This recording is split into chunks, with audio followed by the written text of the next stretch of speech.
Welcome back to Sunrise Daily. 10 minutes to 8. Colin Okeke joins us today. He's a legal practitioner to focus on the issues about the national dialogue. Morning, and thank you for coming on today. Thank you very much. Well, we do know there are lots of expectations about this dialogue. Divisions across what should the issues be? Should they even be those of the ethnic nationalities? Should they be referred to the National Assembly? Should we even talk about the amending the Constitution? What would the issues be for you? You know, the last time I was here, I expressed doubts about the capacity of the president to midwife this conference. But, you know, interestingly, the problem is now not even the capacity of the president. The new challenge we have is the committee, the presidential committee itself. The new challenge? Yes, that is the challenge now. After they finish their job? The report the committee has turned in. Okay. You know, I've had the privilege of reading through the report. And honestly, the committee is recommending to the president what we did not ask for. You know, the entire recommendation. Some of the recommendations. Okay. Now, I will give you some illustrations. When the whole idea of the national conference was first muted out, what we had in mind was a conference that will produce a new constitution. But from what the report suggests, the conference is more like going to lead to alteration of the constitution, which is not what we had in mind. You know, when the national conference was first conceived, what we had in mind was that representation was going to be based on ethnic nationalities. But from what the committee report is saying now, representation is going to be individual, based on the federal constituencies delineated by INEC. Now, when the national conference was conceived, we had then argued that it would be better for the president to convene the conference. That Section 5 of the Constitution empowered the president to convene it. When you say we, what do you mean? Yeah, we submitted representations to the national conference itself. You know? Okay, so we felt that it would be better for the president to convene the conference based on Section 5 of the Constitution. Which group is this? Individual lawyers, practitioners? Civil society organizations generally. These are some of the ideas. Under the umbrella of which, because there are several of them. Which ones are you referring to specifically? Civil laws, we also, and part of a bigger organization, One Voice and all that, we made all these submissions to the conference. So the committee was expecting that the recommendations that they submitted should be followed? No, not really.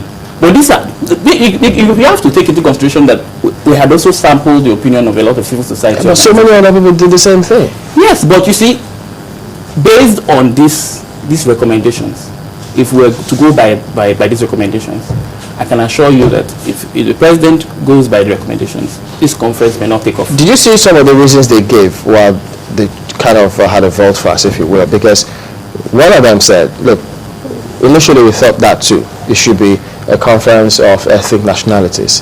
But when we went around the country and saw that we had well over 700 ethnic nationalities, how did they all get represented? Well, you see, the problems we have in Nigeria are not individual. The people fighting in Nasarawa State, for example, are not individuals. They are ethnic nationalities. The fighting going on in Benue State, the people fighting are not individuals, ethnic nationalities. You know, if you go to different parts of this country, the people that are having conflicts, disagreements, are not individuals, they are ethnic nationalities. So the reason why we advocated for ethnic nationalities was because we felt this would be a good platform. But even the ethnic nationalities to come together and then iron out these differences. But at that time, how many ethnic nationalities did your group have in mind while that proposal was made?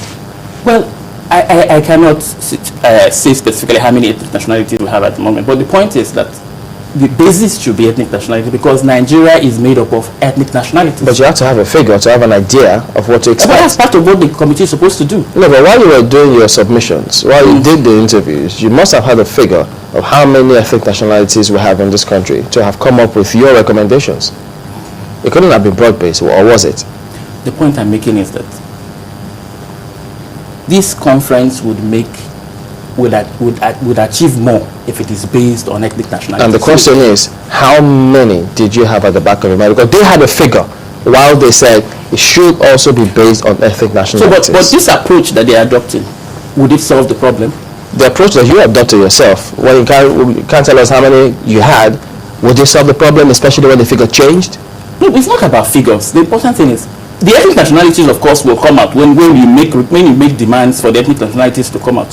But the point is that this approach would not achieve the object of the national conference. Well, let's look at some of the issues raised by this particular committee, and civil societies and even Dr. Akbakoba and so many other people have raised some of their reservations on these, and they say, for instance, 38 items have been set out to be included in the agenda of the national conference. According to him, he says they are irrelevant, and he went on to just list a few, like godfatherism, cost of governance, return of missionary school, nomadic education, unsettled issues of the Nigerian civil war, and on and on.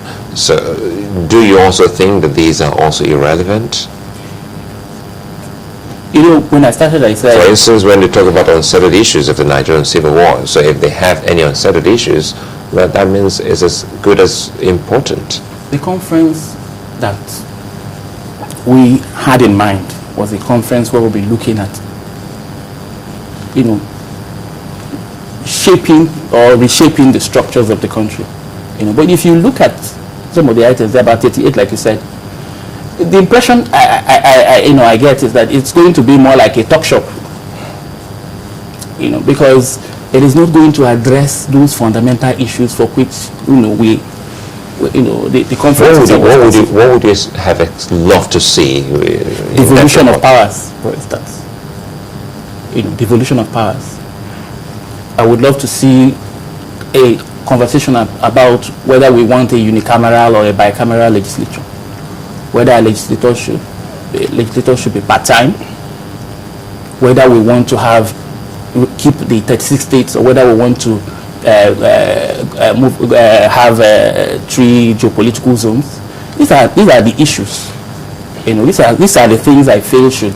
And the advisory committee didn't actually take cognizance of this? No, they took. Of course, I have to give it to them. They were mentioned. These issues were listed on some of the items on the agenda. But a couple of other issues were also brought in. The danger is that we might go there and then end up not achieving a primary objective of the national dialogue in the first place. Why is that? Sorry, you think these other issues that were actually brought in kind of distractions? Yeah, because if we're going to look at issue of godfatherism, we can spend the next 1 month talking about godfatherism, because, you know, and then the key point is that some of these issues that they listed are policy issues. You know, issues about education, for example, healthcare. These are policy issues, and we think that when the structures have been put in place, then we can now address issues of policy. You're insisting, you're looking at structure as against policy. Yes. Okay. But this issue of ethnic nationalities, I'm sure the committee must have thought it real through when they said, let's go it via the federal constituencies that are already there, because there are some ethnic groups that may not have been discovered yet. Do you know that? Of course. So how would you now ascertain that all the ethnic groups are represented when you say it should be on an ethnic basis? Now, the federal constituencies that they want to base this representation on is part of the problem. Some parts of this country believe that the structure we have is skewed in favor of a particular zone. So if you're going to base representation on these federal constituencies, wouldn't you still be perpetuating the injustice that we're complaining about? So we would have preferred a situation where we build this national conference on the basis of what we are made of. Okay, so ethnic nationalities. Let's look at this. Assuming, I know a certain group talks about there are about 380-something ethnic groups in the country. Now, some other groups believe there are about 250.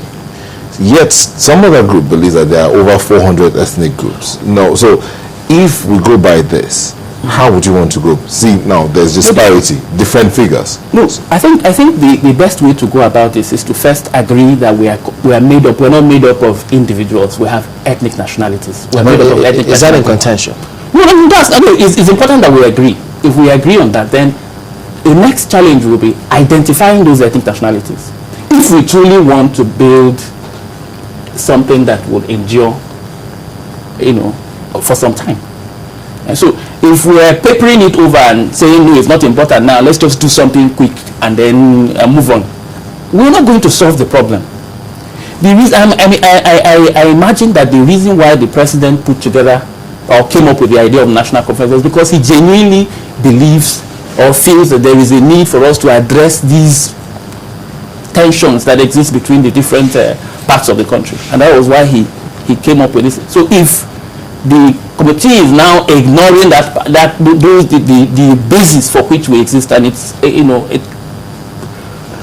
puts it forward a report that doesn't really address that challenge, I don't think we'll be making progress. Okay, if we're people guided by laws, but you're faulting the fact that the committee says there has to be an enabling law for this conference to hold.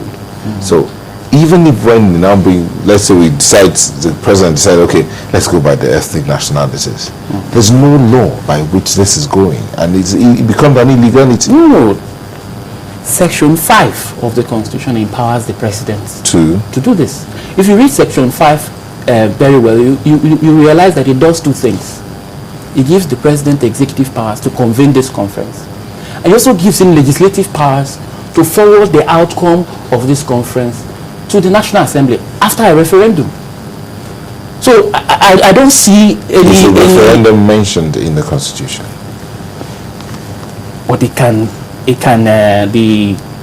president can, pursuant to his powers in Section 5, call for referendum. Does the Constitution say anything about a referendum? And I'm telling you that what Section 5 does is that it gives the president two kinds of inherent powers. One is executive, the other is legislative.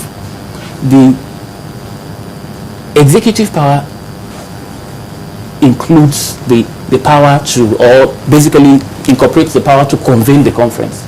Because if you read that section carefully, it gives the president the power to execute and maintain the constitution. So he can, and that is why he has called for the conference.